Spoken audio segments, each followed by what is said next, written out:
Of course, Twin Peaks also has very famous dream sequences, which turn out may not be dream sequences, with the Red Room and the Black Lodge and so forth, where various realities are unveiled to our protagonists.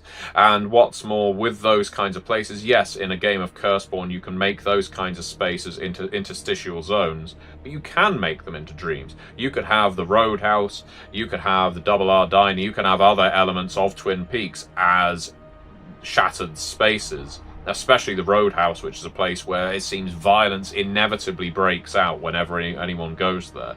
We have our Champagne Room in Curseborne. It was in the Ash Can. It's also in the core rulebook, which is kind of like the Roadhouse, except I guess you could say more sexual than violent. There's sex that happens at the Roadhouse too.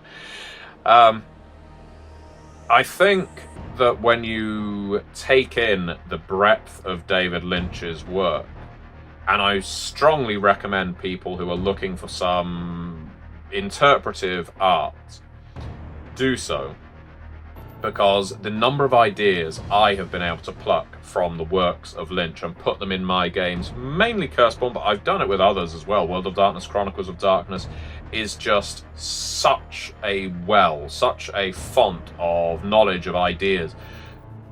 This is the best thing I can say about the works of David Lynch, as informs me as a GM, a story guide, a writer.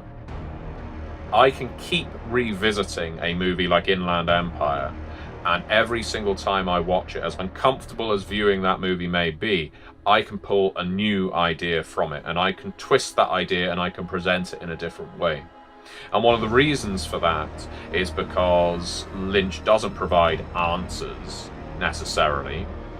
Instead, every single time I use that idea, I can present it differently.